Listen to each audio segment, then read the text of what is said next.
Oh gosh. Oh gosh. Bonjour. Well, I think the update's here. Bonjour.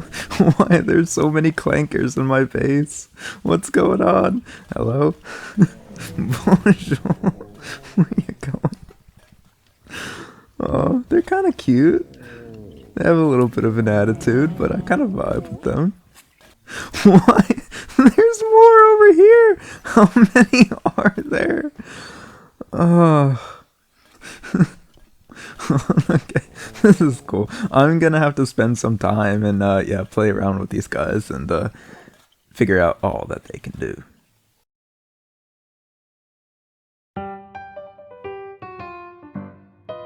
Welcome back to another episode on the Vulengate SMP.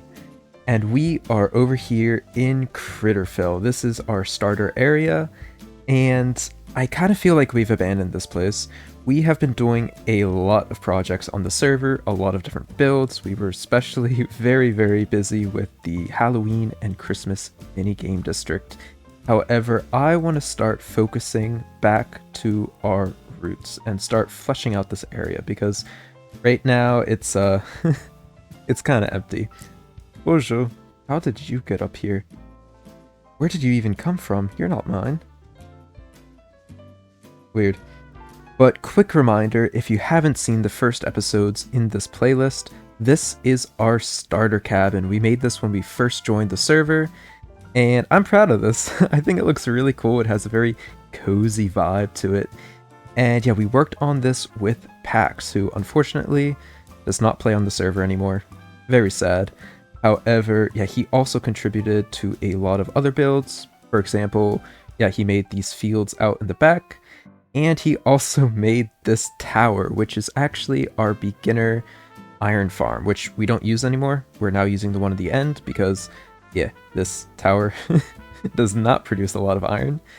But yeah, I'm still going to keep it because I still want him to be involved in this area because he's still left a mark here. And we also created this monstrosity, which is our shop on the server, which is still not open.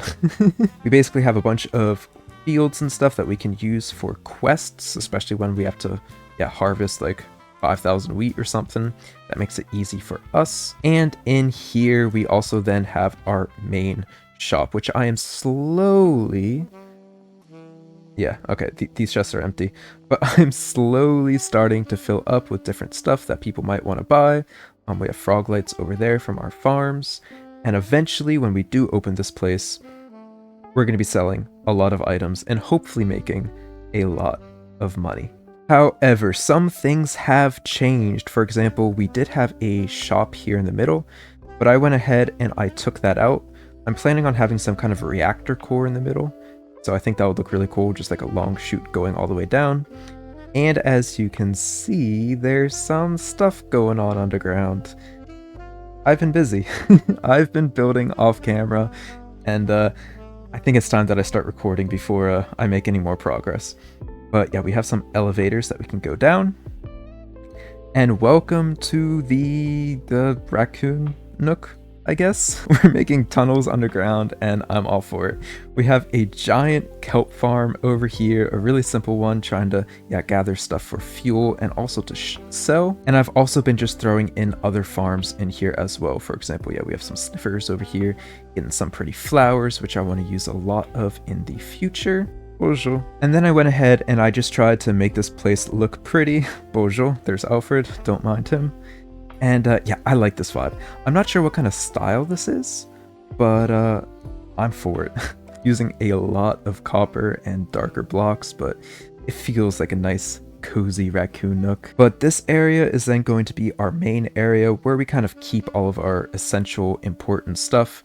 For example, all of our hobo blades and stuff, our first tools that we had on the server, I did keep them, and that's awesome. But yeah, like I said, I've just been designing a bunch of other farms as well. Sugarcane, you just saw, got harvested. And yeah, we're getting a good bit actually. Oh boy, yeah, that's a lot. Yeah, maybe we can use that to then craft some fireworks. And I also made a pumpkin and melon farm, which, yeah, this thing has also been doing really, really good. We're getting, yeah, way more pumpkins than melons, but it's fine. We can use these for decorations, I think. Using these for gradients, maybe. Not really sure. Don't really know what to do with these. If you have any ideas of what to use hundreds of shulkers of pumpkins for, definitely let me know. Bonjour. But then that leads us to this hallway, which I still need to decorate and kind of hide this mess. However, one thing I don't have yet is a super smelter. I'm still smelting things individually in furnaces, and it's taking forever. So we should probably take care of that. And I'm thinking maybe down here would be the best place to put it. We do have this window, which, bonjour, there's just a dead camel. Yeah, this is our shop. This is where all of our mobs are. So players are going to be able to walk up here on this glass and kind of look down. And I thought maybe that would look really cool if we turned this into a smelter room, having like these 3 walls in smelter arrays. Yeah, I think that would look really cool coming down here. It's a little off-centered, but it's fine. We'll work something out. So I guess we can just go ahead and spin something in. And voila! Not the smoothest transition because, yeah, the fishing boss bar is on the top of the screen. But yeah, we have a furnace now, and this thing has been working wonders for me. Scott has been over here too, using it for gold. But yeah, we have our input chest over here, which we can throw items in. We are using blaze rods for the fuel input. And we have 32 furnaces, I believe. So yeah, this thing is quite fast. And then everything then comes out over on this side. I originally only had these 2 chests. However, yeah, these were overflowing, especially with the amount of gold that Scott was throwing into my furnace. Things were getting backed up. So I went ahead and I did some redstone as well. So now we are loading these into shulker boxes, and then once these are full, we can go ahead and break these, pick them up, and a new one will be dispensed. That way, yeah, we can hopefully not have any kind of backlogs going on, and then we can just throw these guys back in there. But yeah, this is really good. I do need to come up with a floor design still. However, then this area, I think, will be finished. I also went ahead and I designed this hall a little bit. Okay, not this section, but this section. And yeah, a little bit of a transition area. And using these shelves, I think these look really, really cool. Also threw up some art just to hide the redstone that we have behind the walls. However, yeah, I need to continue working on this area. I'm not quite sure how I want to continue. I think I'm just going to wait until inspiration hits me, and then I'll just continue to chip away at this. However, I want this area to feel kind of like a maze, like a little bit of a labyrinth. Yeah, we can throw in some more farms here and there, and then just add like fun little rooms. Random rooms, they don't really have to make sense, but yeah, just something connecting the ground underneath. And then maybe we can even have tunnels leading to above ground throughout Critterfell, which could be kind of fun. Maybe like a pathway going over to Mafurf's area, maybe a hallway going over to Damon's Olympus area. That would be a huge tunnel, but it would look really, really cool. But I've also made some progress on stream. I am streaming over on Twitch, twitch.tv/cypherringtail, and yeah, we actually finished up these farms down here. Yeah, we finished the potatoes, the carrots, and the last beetroot section. I still have to come through, add some greenery, add some leaves and stuff, and then also add some steampunk elements, some machines in the walls and stuff like that, just to sell the final vibe of this area. But yeah, I'm glad we got this done. It was a really fun project to do on stream because, yeah, it was very grindy, and this has been unfinished for months. So I'm really happy that we finally got progress done with this. But yeah, we also went ahead and we filled in the ground over here because before it was just a hole going all the way down. However, yeah, we filled this in with grass, made it all nice and flat, so we can start building. Also, spoilers, but Mafurf's been busy behind me.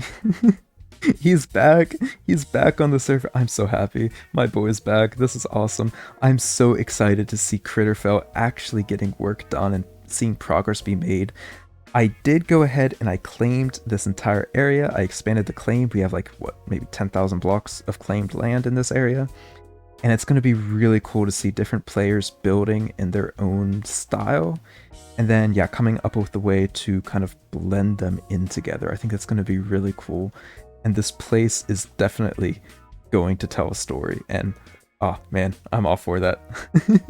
Bonjour. But if I teleport into my area, you will see on the bottom of the screen, welcome to Critterfell, a vale of moss and gears. I have finally come up with a theme, an overall vibe of this area, and it's going to be a mixture of steampunk, solar punk, nature punk, I guess. Is that a thing? I don't know. Let's make that a thing. It's basically going to be steampunk elements, so a lot of machines and stuff, but it's going to be very overgrown with a bunch of leaves and plants and stuff kind of taking back, just like the chat says, a veil of moss and gears, where moss and gears are kind of intertwined, so nature is kind of taking back the land. But I also want to add a little bit of a fantasy vibe to this area, and I'm very inspired by Lothlorien, which is, yeah, the elf city in Lord of the Rings. So I'm thinking, yeah, some custom terraforming, some custom fauna and flora, maybe some giant mushrooms and stuff, kind of to add to that magical fantasy feel. And I think that's going to look really, really cool and blend in with everything else we have going on, with like the giant vault door over here and the fields. And yeah, I'm really excited to get started. And started we have. I also did another stream where we did some creative building, and we actually created a few mushrooms as well as a few houses, which I want to go ahead and start building into this area. So I need to gather a bunch of materials, a crazy amount of materials, and then yeah, we can start building. So let's stop yapping and jump into a time lapse.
Alright, so I'm over here at Shira's base. Don't mind that, it's fine.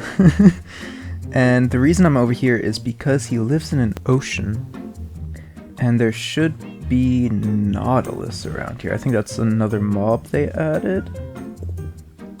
Oh yeah, zombie Nautilus. That's a thing too. Wait, aren't zombie horses a thing as well? There's so many. Is that one? There it is! Oh, that's so cool. Alright, so I think we have to tame it with a pufferfish. That's what someone in chat said. Bonjour. You're a friendly mob, right? Hello. How many do I need to give you? Just one? Ah! Oh, this is cool. Alright, so if I hit space, yeah, that doesn't do anything. Okay, so it's just like the happy gas then. Oh wait, I think I just... Ah, there's a sprint button.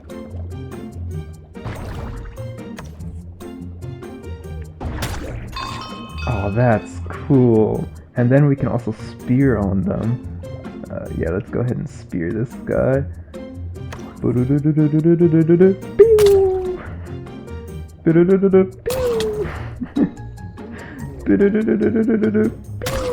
But yeah, I did see other people putting enchants on these spears, so apparently that is a thing as well. So we could probably do more damage. Oh, that's interesting. It looks like maybe there's armor we can put on. It does get rid of my dark GUI, which I don't like. But that's cool. Now, if we were to take our... Oh, I don't have access to my own inventory. If we were to take off our water breathing, for example, are we still gonna drown on this guy? Interesting, we don't. So, I mean, I don't know where we're getting our oxygen from. But yeah, we won't drown if we're on this guy, and then we can use this to easily fish. I say that as I miss. Bonjour. Ow. Bonjour.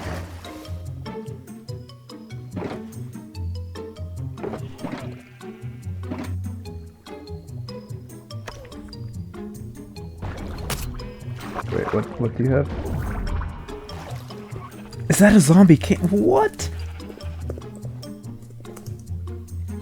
Wait, so, right, hold up, lore drop, right, this world was completely uninhabitable. Through the updates, the world is slowly healing itself. We're getting more lush biomes, we're getting a better nether, things are finally starting to grow, and now we're getting zombie husks. So does that mean that in the lore of Minecraft itself, there's like some kind of like pandemic going on or something, and now the world's gonna die again or something?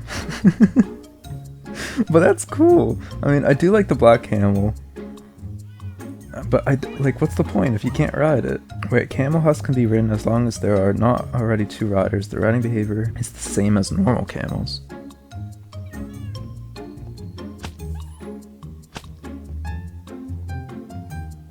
Strange.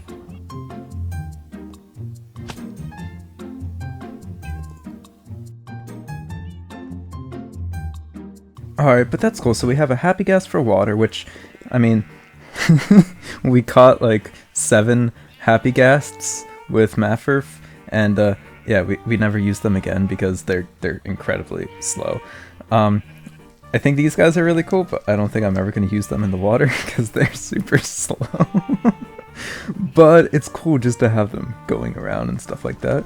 I do want to find a zombie horse though, but I don't know.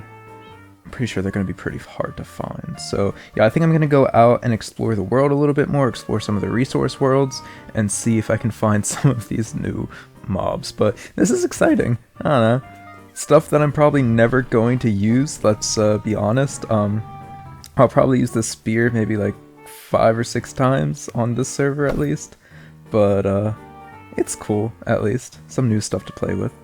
I'm sure that there's going to be some kind of redstone mechanics we can use with this stuff. Like, ooh, actually, these things are pretty big. I wonder if you can go through blocks with these? Like if you can activate a target block behind a block? That could be interesting. Yeah, I'm gonna have to play around. Yeah, I'm gonna talk with Shira and see if we can find some quirky redstone behavior with this stuff. But yeah, this is cool. Nice. It's a baby. That's actually kind of cute.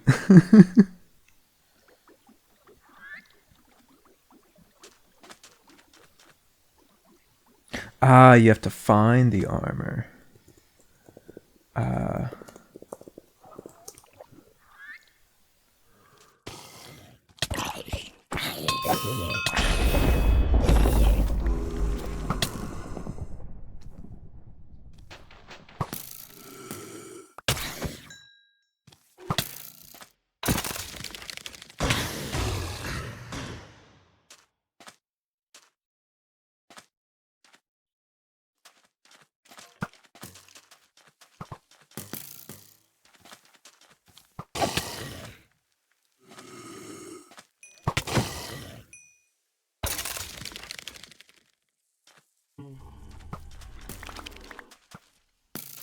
Alright, I'm getting so sidetracked. I haven't even recorded my intro yet. Oh, I don't even know how I'm gonna do that. I want to see if... Okay, yeah, that does not work. But clicking this, that does not activate redstone. Okay, however, it's probably going to be entity based, right? So this is not going to work. That does work. Interesting, but it breaks it right away. We don't want it to break. What about armor stands? Armor stands, I think, have... Alright, if we were to put this here, right? And then we observe the string moving. Is this going to change?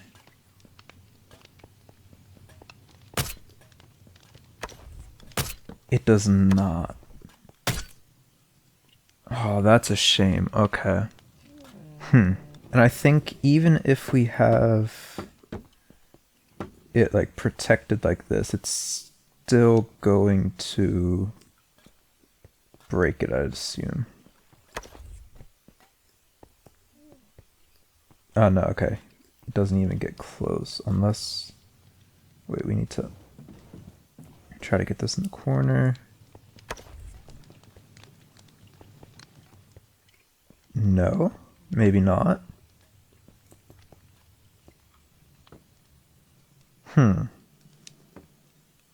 I feel like there's something here. There definitely is something. I'm just not sure what it is yet. And welcome to Aelthryn. Aelthryn? Aelthryn. Aelthryn. I made up this name and I can't even say it properly. Also, there's a snail in my head and I'm wearing a shark onesie. A lot's changed. It's fine. Ignore it.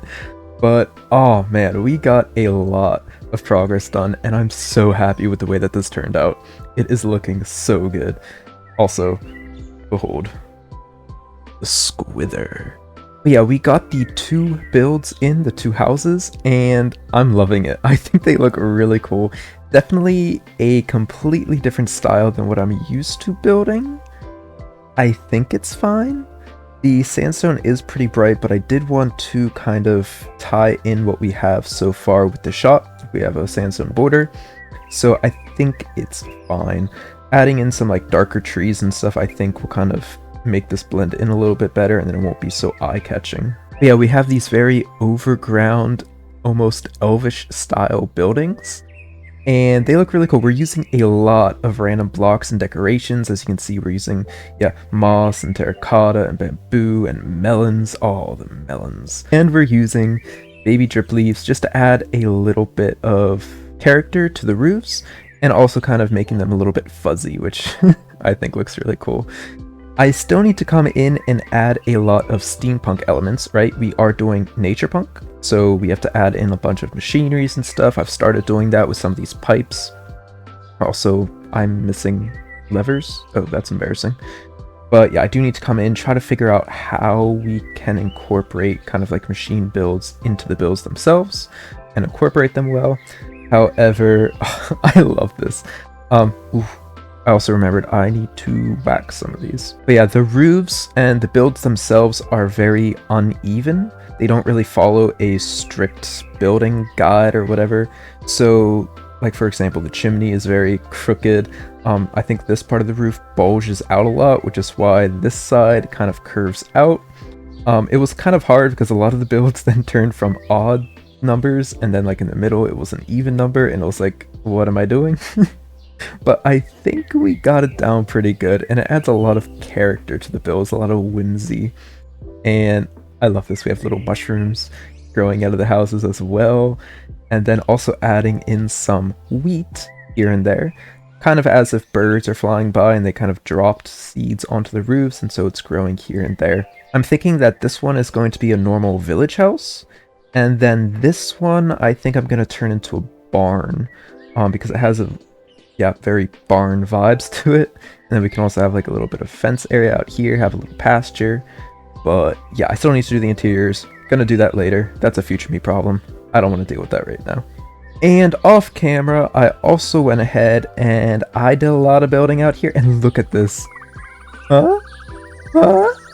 We have dragonflies, and they're so freaking cute. Oh, look at them. We are using the dragon keys from last month's crate. And yeah, I put them in invisible item frames, and they look really, really cool. Really expensive. I think they cost, yeah, I actually don't remember. I don't want to get into it, like 80k or something like that for each key. It was a lot. But yeah, just adding a lot of life to this area. We also have a axolotl spawner right there. So whenever we're over here, we're going to get a lot of axolotl spawning, and that just adds a lot of life as well. This way, we're always going to have some kind of movement in this little pond area. And yeah, as you can see, I also started adding a little bit of machine elements into the mountain itself. I need to continue doing that. And yeah, oh yeah, I also bought a lot of artwork from Gabby, who has a nice shop. And yeah, just throwing this up in the area. She made like all these little mushroom art pieces, and I thought that fits so well into this area. I mean, look at that. It's a mushroom house. It's perfect. But yeah, this then actually leads into a little cave over here where I added a amethyst farm. We do have an amethyst farm over in the burrow. However, since we're not there a lot, we're not actually harvesting any amethysts. So I just added another small farm here. So when we're here, when other players come to visit, they will be loading this chunk, and then we will be getting a bunch of amethyst shards, which we will need not only for decoration with these buds, but also to make tinted glass, which I'm also using a lot for different builds. Also, Ace came by and she gifted me a piece of art, and oh, it looks so good. She gave it to me because I'm wearing my shark onesie, you know, fish for life. And yeah, this was so cool. This, oh, I was not expecting that, and it looks so good with the way that the water looks. I think she cracked this out in like an hour, which is ridiculous. This would take me like 10 hours and it wouldn't even look half this good. She's on a different level. But yeah, I do need to finish this up as well. We are able to see Mafurf's area, which is kind of cool, poking up. I was going to fill this up, but I think instead I'm going to build a window here so we can look out. And then I just need to pretty this up a little bit, make it look a little bit better, frame this artwork in a little bit as well. And then, yeah, this cave area is then done. Bonjour. And as you saw in the time lapse, we also added a bunch of mushrooms. Look at this. Oh, they look so good using the shelves, which I think this is kind of cool. It kind of looks like maybe there's another branch here that kind of fell off, broke off. And then, yeah, this is now like a dead stem. And then, yeah, having different ones. I think we have 4 in total. No, we have 5. We also have the red one over there. I want to add a lot more of these to the area because I think they look really cool. And I'm also trying to come up with some tree designs to kind of sprinkle them into the area. I have a few oak trees, dark oak trees planned, and a few birch as well. But I need to add them to the area, kind of add them here into the village itself, and then we can sprinkle in some more mushrooms in between them. And oh man, this base is slowly coming to life. I can start to see the vision, and I'm so excited to continue working on this. Rats. They've taken over. However, I also want to add a lot of lore to this place because this city is just one district within Critterfell. We're going to have many districts, each with their own lore. Each one has their different ties to the land itself. And as players come up this stairwell, they will see this lectern right here, which has the lore of Aelthryn. And I also made a little custom banner kind of to represent this district as well. I am going to be making one for each district within Critterfell, and I also need to come up with a design for Critterfell itself, which is going to be very, very fun. So yeah, let's go ahead and read what's in the book.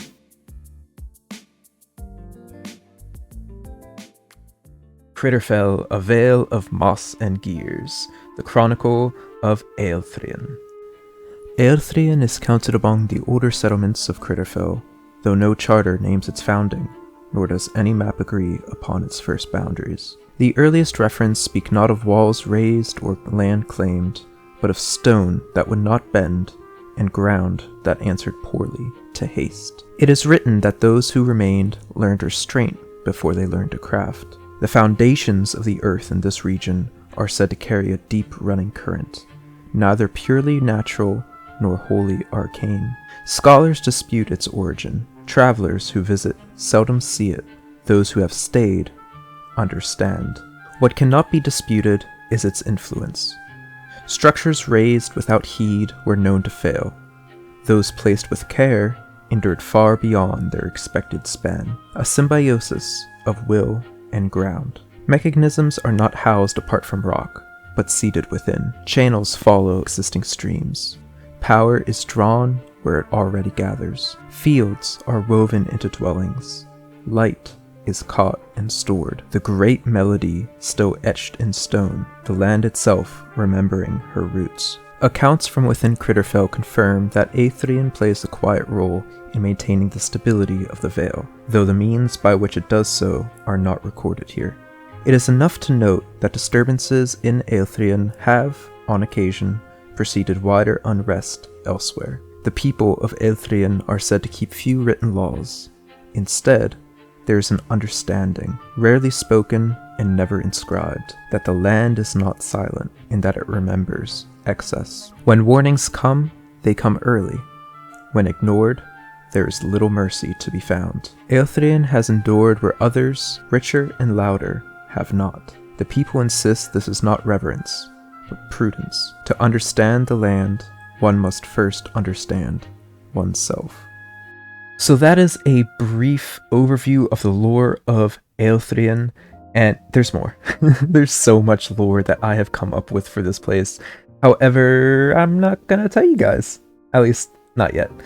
I do want to have 2 categories of lore in my builds. The first one is going to be telling. That's what we're using these lecterns for, so players can read kind of a little bit of the history of the place. And the second category of lore will then be showing.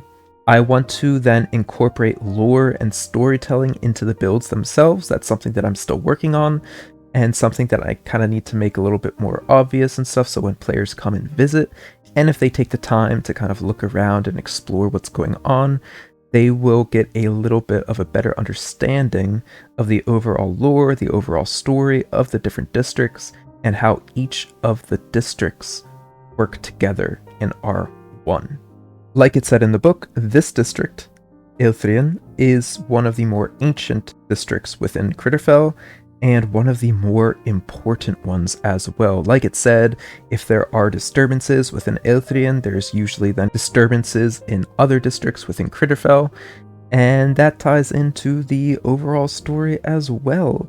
This place is a city on top of the arcane, intertwined with the land itself. And if this city should fall, so too will all of Critterfell. I'm sorry, I can't with the snail. It's so cute. I wish I could take it off and just have them roaming the land. But yeah, that's about all that I have so far. I need to continue working on this area, but definitely let me know what you guys think of this district so far. And if you have any ideas for either build-related things or lore-related topics, let me know down in the comments. That being said, thank you guys so much for watching. I hope you enjoyed. If you haven't yet subscribed, please consider doing so. It does help out the channel. I hope you have a beautiful rest of your day, and I'll see you guys in the next episode. Take care.